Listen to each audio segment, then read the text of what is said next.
అందరికీ నా నమస్కారాలండి. ఇది ఎస్‌జిటి ఇంగ్లీష్‌కి సంబంధించి మెథడాలజీ ఏవైతే ఉందో న్యూ మెథడాలజీ దానికి సంబంధించినటువంటి టోటల్ వీడియోస్ ఉన్నటువంటి ప్లేలిస్ట్ ఇది. అండ్ మీరు గమనిస్తే ఇదొచ్చేసి టోటల్ వీడియోస్ ఉన్నటువంటి బ్లాగ్ అండి ఇది. ఈ బ్లాగ్ ద్వారా ఏందంటే మీరు సునాయాసంగా అన్నీ ఒకే చోట ఏవైతే అన్నీ టోటల్ ప్రతీదీ మీకు ఉపయోగపడే ప్రతీదీ డిఎస్సికి పీసీ ఇంగ్లీష్ hgt.blogspot.com ఇందులో మీకు పీడిఎఫ్లు అవైలబుల్గా ఉంటాయి. అన్నీ కూడా ఈ బ్లాగ్లో ఉంటాయి. లింక్ అని కనుక మీరు అడిగినట్లయితే ఖచ్చితంగా నేను మీకు ఈ బ్లాగ్ అవి ప్రొవైడ్ చేయడం అయితే జరుగుతుంది. జస్ట్ సింపుల్గా లింక్ అని కామెంట్ సెక్షన్లో మీరు అడిగితే చాలు, నేను వీటిని ప్రొవైడ్ చేస్తాను. Cognitive and constructive approach. Cognitive approach ఏంటి, కన్స్ట్రక్టివ్ అప్రోచ్ ఏంటి? ఈ అప్రోచెస్ కాగ్నిటివ్ అప్రోచ్ తీసుకున్నాం అనుకోండి, జనరల్గా మనకి ఎలాంటి ఉద్దేశాన్ని బ్రేక్ చేసిందంటే ఈ కాగ్నిటివ్ అప్రోచ్ అనేది పిల్లవాడి మనసు ఏమీ రాయని నల్లబల్లతో సమానం, అంటే ఏముండదు ప్యూర్ స్లేట్ లాగా వస్తాడు అని చెప్పేటటువంటి దాన్ని బ్రేక్ చేసింది కాగ్నిటివ్ అప్రోచ్. కాగ్నిటివ్ అప్రోచ్ ప్రకారం ఏంటంటే పిల్లవాడు ఏమీ రాయని నల్లబల్ల ట్యాబుల రాస కాదు, అతనికి ప్రీవియస్ నాలెడ్జ్ ఉంటుంది అని చెప్తుంది కాగ్నిటివ్. ఇక కన్స్ట్రక్టివ్ అప్రోచ్ ఏంటి? ఈ కన్స్ట్రక్టివ్ అప్రోచ్ ఏంటంటే పిల్లవాడు అర్థవంతంగా నేర్చుకుంటే ఒక్కో ఇటుక పేర్చినట్టుగా ఒక భవంతిని కట్టుకోగలడు అనేది కన్స్ట్రక్టివిస్ట్ అప్రోచ్ అన్నమాట. అంటే ఏంది, బట్టి పట్టడం అనేది కన్స్ట్రక్టివిజం ప్రకారం తప్పు. దానివల్ల ఏది ఉండదు. మీనింగ్ఫుల్గా ఉండాలి. వాడు నేర్చుకునేటటువంటి కంటెంట్ ఏదైనా సరే మీనింగ్ఫుల్గా ఉండాలి. ఇప్పుడు కాగ్నిటివ్ అండ్ కన్స్ట్రక్టివ్ అప్రోచ్ ఏంటి కలిసి అంటే ఇది మనం కాగ్నిటివ్ కన్స్ట్రక్టివిజం అంటారు కలిపి. ఇదేంటంటే ఈ ఐడియా ప్రకారం learners come with prior knowledge. వాళ్ళు ఏదో ఒక నాలెడ్జ్ ప్రీవియస్ నాలెడ్జ్తోనే వస్తారు, ఏమీ రాయని నల్లబల్ల అయితే కాదు. And actively construct new understanding through experience. వాళ్ళు ఏం చేస్తారు, అనుభవం ద్వారా అర్థమైన దాన్ని ఏం చేస్తారంటే నేర్చుకుంటారు. అర్థమైన దాన్నే జస్ట్ బట్టి పట్టడం వల్ల ఎలాంటిది కొనకూడదు. ఇది కాగ్నిటివ్ కన్స్ట్రక్టివిజం అనమాట. దీని మీద ఏంటంటే జీన్ పియాజే యొక్క ఇన్ఫ్లుయెన్స్ అనేది ఈ కాగ్నిటివ్ కన్స్ట్రక్టివిజం ఏదైతే ఉందో థియరీ మీద ఉంది. జీన్ పియాజే ఏం చెప్పాడంటే మనకు వచ్చేసి 2 రకాలుగా పిల్లలు నేర్చుకుంటారు అని చెప్పాడు. ఒకటి ఏంటంటే అసిమిలేషన్, రెండోది అకామిడేషన్.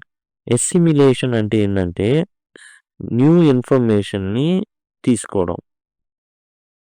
తర్వాత అకామిడేషన్ అంటే ప్రయర్ నాలెడ్జ్ని కొంత మార్పు చేర్పులు చేసి కొత్త నాలెడ్జ్ని అందులో ఫిట్ చేయడం. ఈ 2 రకాలుగా ఉంటుందని జీన్ పియాజే చెప్పడం జరిగింది.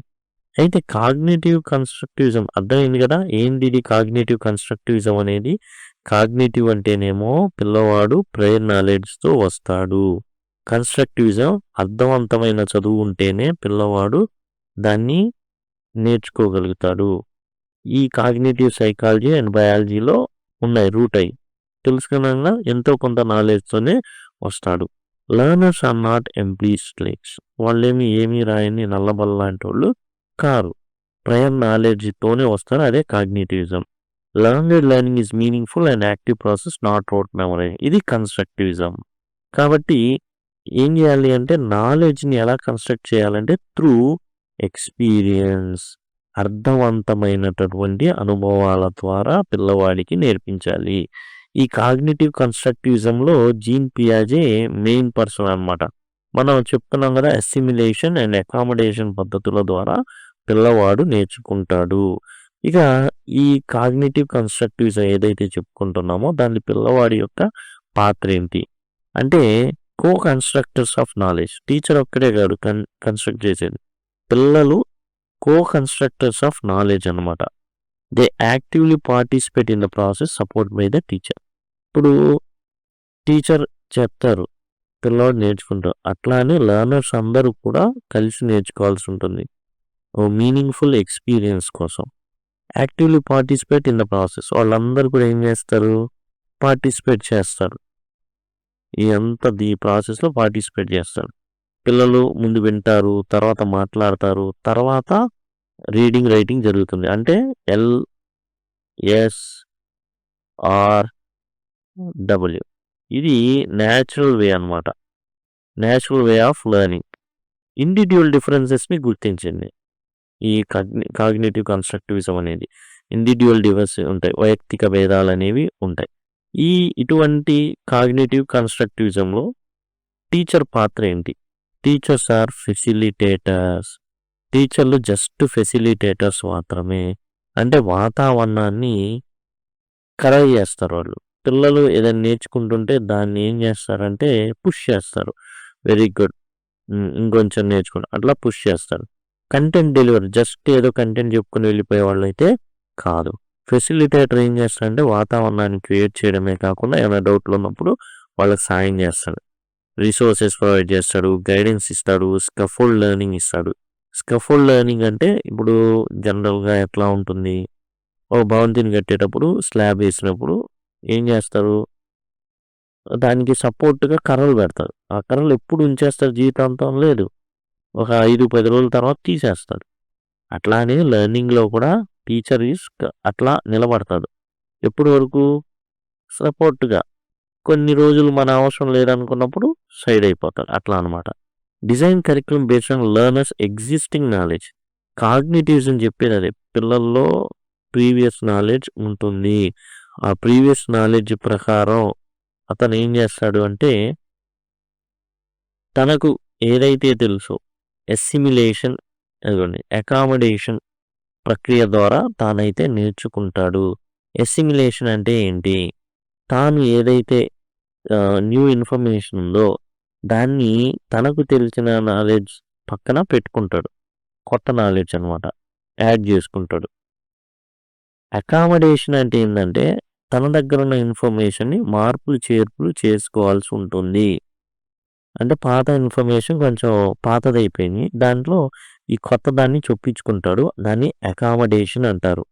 ఎక్స్‌పీరియన్షియల్ లెర్నింగ్ అనుభవం ద్వారా విద్య. ఇవి మనకు పియాజే చెప్పినయి అనమాట. అసిమిలేషన్ కానివ్వండి, అకామిడేషన్ కానివ్వండి. డిఫరెంట్ కైండ్స్ ఆఫ్ లెర్నర్ వైయక్తిక భేదాలను గుర్తించింది కాగ్నిటివ్ కన్‌స్ట్రక్టివిజం. యంగ్ లెర్నర్స్ ఎవరైతే యంగ్ లెర్నర్స్ ఉన్నారో చాలా క్యూరియస్‌గా ఉంటారు. స్పాంటేనియస్ లెర్నర్స్ ఉంటారు. సోషల్‌గా ఉంటారు. అంటే సోషల్‌గా ఉండడం అంటే మాట్లాడతారు పక్కన వాళ్ళతో. ఎనర్జిటిక్ చాలా చాలా ఎనర్జీగా ఉంటారు. Best age to learn multiple languages. ఏదైతే మనకి టీనేజ్‌కి ముందు ఏదైతే వయసు ఉంటుందో అండర్ 17 ఏదైతే ఉంటుందో ఆ టీనేజ్‌కి ముందు 18, 19 అంటామే. ఏదైతే అంటే 18 అంటే మళ్ళీ లీగల్ ఏజ్ ఇయన్నీ ఉంటాయి. సో, ఏదైతే 19 టీన్ అని వస్తాయి కదా! ఆ టీనేజ్‌కి ముందు ఏముంటుంది అంటే లాంగ్వేజ్ లెర్నింగ్ కెపాసిటీ అనేది ఉంటుంది. Highly receptive and flexible. చాలా ఈజీగా రిసెప్టివ్ తీసుకుంటారు. కాంటెక్చువలైజ్ అండ్ ఎంగేజింగ్ కంటెంట్ గనక ఉంటే అర్థవంతంగా వాళ్ళకి నేర్పించొచ్చు. సందర్భానుసారంగా అండ్ ఎంగేజింగ్ కంటెంట్. అంటే వాళ్ళని ఎంగేజ్ చేసే విధంగా. ఎట్లా చేయొచ్చు? వర్షం పడుతుంది.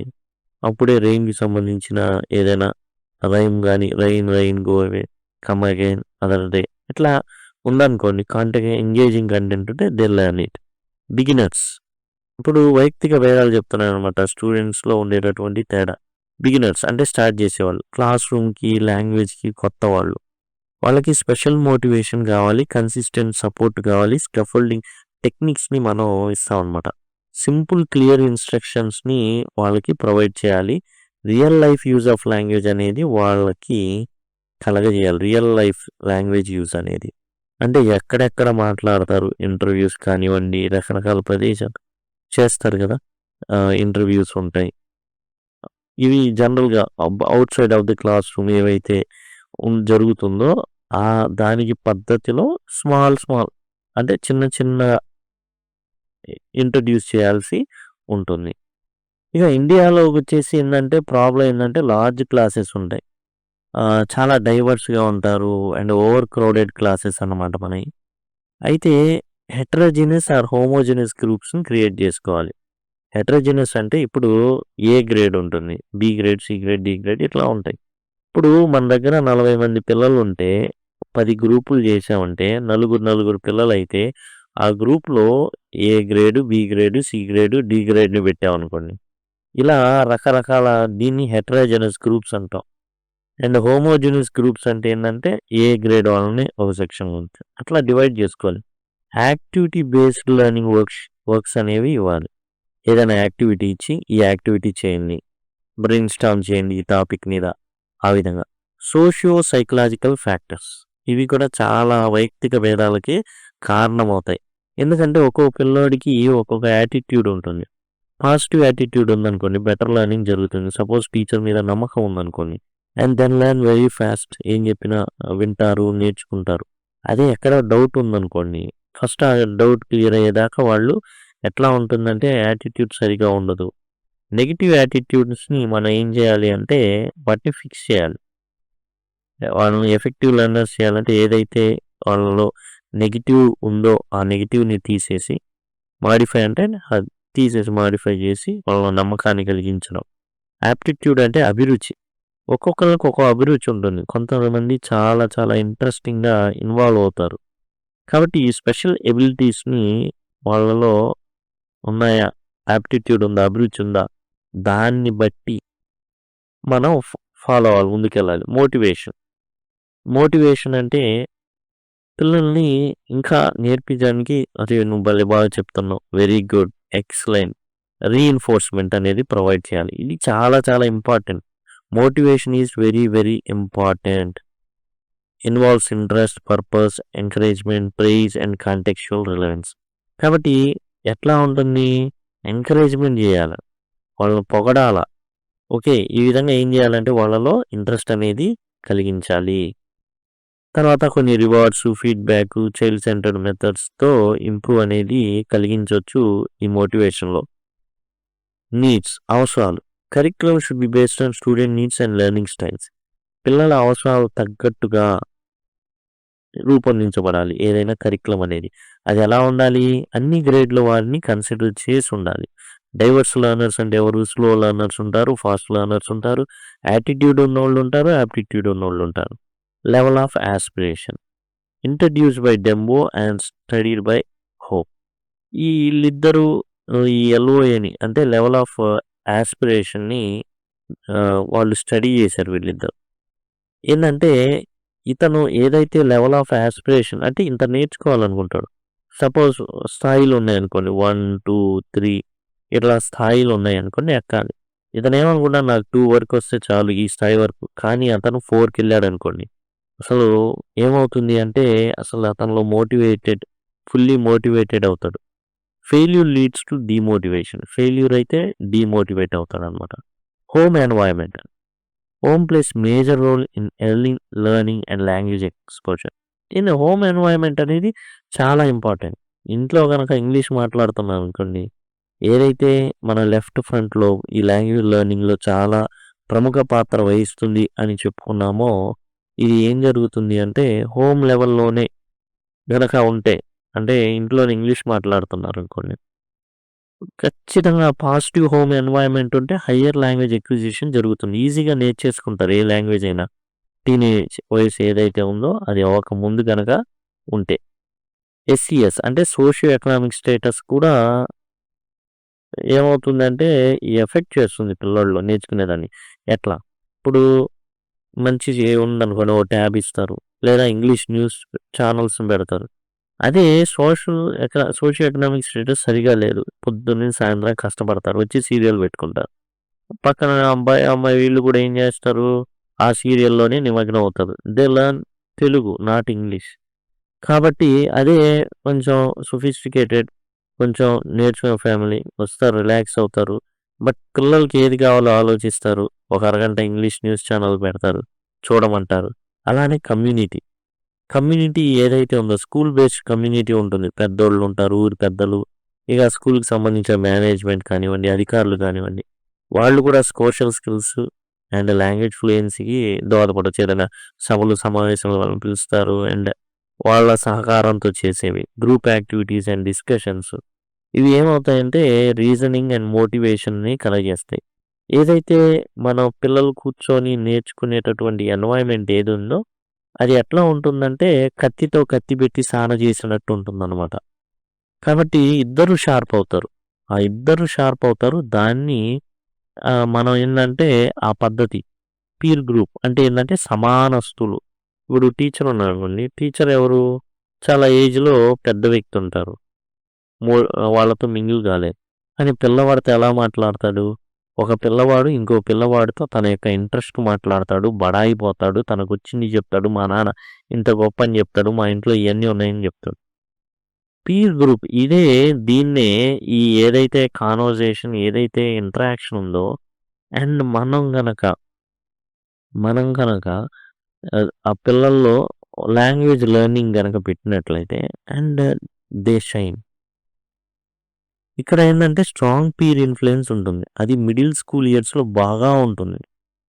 మా ఫ్రెండ్ చెప్పాడు. ఇది పేరెంట్స్ గాదు, టీచర్స్ గాదు అండ్ తన పక్కనున్నోడు చెప్పింది బాగా నమ్ముతారనమాట. కాబట్టి ఈ పీర్ గ్రూప్స్‌ని మనం ఏం జేయాలంటే సరైన దారిలో మనం పెడితే మంచి పెర్ఫార్మన్స్ అనేది వస్తుంది. Parents can stir peer influence positive. ఈ పీర్ ఇన్‌ఫ్లూయెన్స్‌ని పేరెంట్స్ కొంచెం పాజిటివ్‌గా తీసుకోవాలి. ఎవరి ఇన్‌ఫ్లూయెన్స్ పిల్లల మీద పడుతుందో వాళ్ళని జాగ్రత్తగా గమనించాలి. ఇంటికి ఇన్వైట్ చేయడం, వాడి విధానం ఏంటి? ఎందుకంటే show me your friend I will tell you how good you are అనేసి ఒక సామెత ఉంటుంది. అంటే మీ ఫ్రెండ్‌ని చూపించండి. నువ్వు మంచోడా, చెడ్డోడు కాదో నేను చెప్పేస్తా అంటాడు. కాబట్టి ఇక్కడేందంటే ఏదైతే పీర్ ఇన్‌ఫ్లూయెన్స్ ఉందో ఎవరైతే గ్రూప్ ఉందో ఇన్వైట్ చేసి మనం ఒక అంచనాకు రావడం. ఏం తెలియకుండా వాడు చెడ్డోడురా అంటే వాడు వినడు. లేదా వాడు మంచోడురా అంటే వినడు. మనం కూడా ఒక అంచనా ఉండాలి. చెక్ చేసుకుంటా ఉండాలి పిల్లల భవిష్యత్తు కోసం. కాబట్టి ఇది టోటల్‌గా ఇదొచ్చేసి constructivism and cognitivism. Cognitive cognitive constructivism.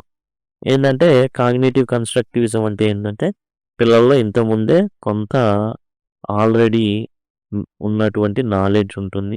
ఆ నాలెడ్జ్ ఇంకా ఫర్దర్‌గా ఎక్స్‌పాండ్ అవ్వాలి అంటే కన్‌స్ట్రక్టివిజం అంటే అర్థవంతమైన భాష. అంటే మనం భాష నేర్పిద్దాం అనుకున్నాం కాబట్టి అర్థవంతమైనటువంటి భాషా పరిజ్ఞానం, అలానే భాషకు సంబంధించిన టాస్క్ బేస్డ్ యాక్టివిటీస్‌ని ప్రొవైడ్ చేయాల్సి ఉంటుంది. జీన్ పియాజే 2 చెప్పాడు. ఈ నేర్చుకోవడంలో ఎలా పిల్లలు అసిమిలేషన్ అండ్ అకామడేషన్ పద్ధతుల ద్వారా అసిమిలేషన్ అంటే కొత్త ఇన్ఫర్మేషన్‌ని, పాత ఇన్ఫర్మేషన్ పక్కన పేర్చుకుంటూ వెళ్ళడం. అండ్ అకామడేషన్ అంటే ఏదైతే పాత జ్ఞానం ఉందో దానిలో కొన్ని మోడిఫికేషన్స్ తెచ్చుకొని కొత్త జ్ఞానాన్ని ఇమిడియేటట్లు చేసుకోవడం. ఇదండి cognitive and constructive approaches. And దీంట్లో ఏందంటే పూర్తిగా మనం ఈ మొత్తాన్ని కూడా డిస్కస్ చేయడం జరిగింది.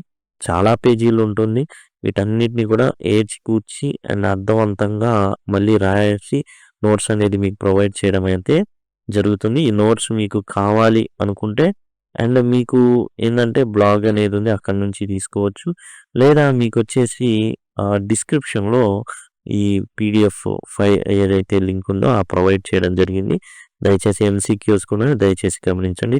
Thanks a lot.